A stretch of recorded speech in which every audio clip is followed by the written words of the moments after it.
નમસ્કાર દર્શક મિત્રો, ફાસ્ટ ન્યૂઝ ઇવનિંગ બુલેટિનમાં હું ઉદય રાવલ આપનું સ્વાગત કરું છું। બુલેટિનની શરૂઆત કરીશું ઉમરગામના મુખ્ય સમાચારોથી।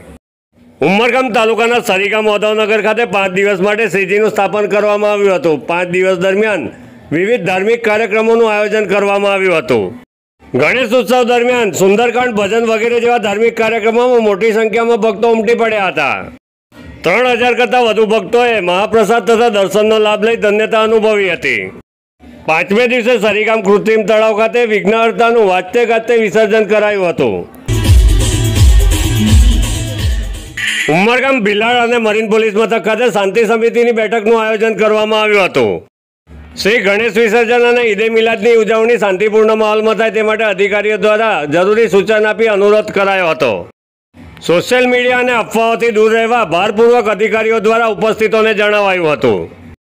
કોઈ વ્યક્તિ, જૂથ અથવા અસામાજિક તત્વો દ્વારા ખોટા સંદેશાઓ અથવા કોઈ શંકાસ્પદ વસ્તુ થતી જણાય તો નજીકના પોલીસ સ્ટેશનમાં જાણ કરવા અપીલ કરી હતી। ભિલાડ પોલીસ મથક ખાતે ગણેશ ઉત્સવની ભક્તિભાવપૂર્વક ઉજવણી થતી જોવા મળે છે। વિઘ્નહર્તાનું વિધિવત સ્થાપન કરી પૂજા, આરતી અને મહાપ્રસાદનો લાભ લઈ ભક્તોએ ધન્યતા અનુભવી હતી। રાજ્યના ગૃહમંત્રી હર્ષ સંઘવી આજે વલસાડ જિલ્લાની મુલાકાતે આવ્યા હતા। તેઓએ સૌપ્રથમ ધરમપુરમાં વિવિધ ગણેશ પંડાલોની મુલાકાત લઈ દાદાના દર્શન કર્યા હતા। ધરમપુર બાદ વલસાડ શહેરના વિવિધ પંડાલોની મુલાકાત લઈ દાદાના દર્શન કર્યા હતા। રાજ્યના ગૃહમંત્રી હર્ષ સંઘવીની વલસાડ જિલ્લાની મુલાકાત દરમિયાન ભાજપના અગ્રણીઓ અને કાર્યકર્તાઓ મોટી સંખ્યામાં ઉપસ્થિત રહ્યા હતા।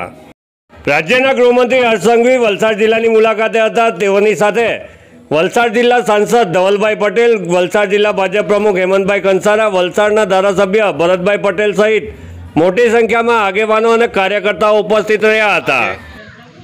વલસાડ જિલ્લામાં ધરમપુર અને વલસાડ નગર ખાતે ગણપતિજીની જે સ્થાપનાઓ કરવામાં આવી છે, અનેક મંડળોના આમંત્રણ પર આજે ભારતીય જનતા પાર્ટીના સૌ આગેવાનો જોડે બપ્પાના ચરણોમાં વંદન કરીને લોકોને મળવાનો અવસર પ્રાપ્ત થયો છે। આજે વલસાડ જિલ્લાના સૌ મંડળો પર મેં મારી માતાઓને, વડીલોને ખાસ કરીને એક સંકલ્પ લેવા માટેનો એક પ્રયાસ કરાવ્યો છે। સૌ માતાઓને મેં અપીલ કરી છે કે ગણપતિજીની સ્થાપના આપણે વર્ષોથી કરીએ છીએ। દર વર્ષે એક સામાજિક કામ આપણે લોકોએ હાથમાં લેવું જોઈએ અને એ સામાજિક કામ આ વર્ષે મારી સૌ માતાઓએ મને આશીર્વાદ આપ્યા છે ડ્રગ્સની સામે લડવા માટેનું, અને આ લડાઈને પોતપોતાના ફલિયામાં, પોતપોતાના વિસ્તારમાં આગળ વધારવા માટે મેં અપીલ કરી છે। અને આપે જોયું છે કે આ માતાઓની આંખોમાં એક વિશ્વાસ છે, માતાઓની આંખોમાં ડ્રગ્સના દૂષણ સામે લડી લેવાનો એક મક્કમતા નજરે પડે છે।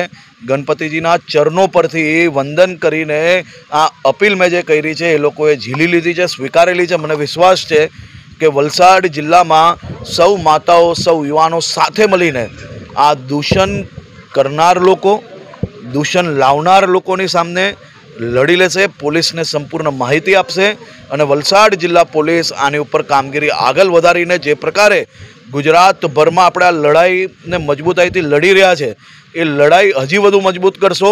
આર પારની આ લડાઈમાં દાનવોની સામે માનવોની જીત થશે। સુરતના તત્કાલીન ટીપીઓની અપ્રમાણસર મિલકત સંદર્ભે ચાલી રહેલી તપાસનો રેલો વલસાડ સુધી પહોંચ્યો છે।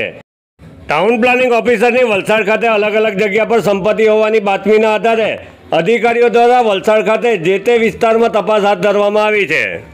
વડોદરા એસીબી અને વલસાડ એસીબીની ટીમે ટાઉન પ્લાનિંગ ઓફિસરની વલસાડ ખાતેની મિલકતોની તપાસ હાથ ધરી છે। ટીપીઓ ઓફિસર કૈલાસ ભોયાની વલસાડ જિલ્લામાં વલસાડ, જુજવા, અબ્રામા, કાંજણહારી, ધરમપુર, ટુટરખેડા સહિત વિવિધ વિસ્તારોમાં સંપત્તિ હોવાની માહિતી એસીબીને મળી હતી। વલસાડ જલારામનગર ખાતે રો હાઉસ પર એસીબી ટીમ દ્વારા તપાસ હાથ ધરાઈ હતી। ટીપીઓ ભોયાની તમામ સંપત્તિની એસીબી દ્વારા તપાસ થઈ રહી છે। ફાસ્ટ ન્યૂઝ ઇવનિંગ બુલેટિનમાં આજે બસ આટલું જ। આવતીકાલે ફરી મળીશું। નમસ્કાર।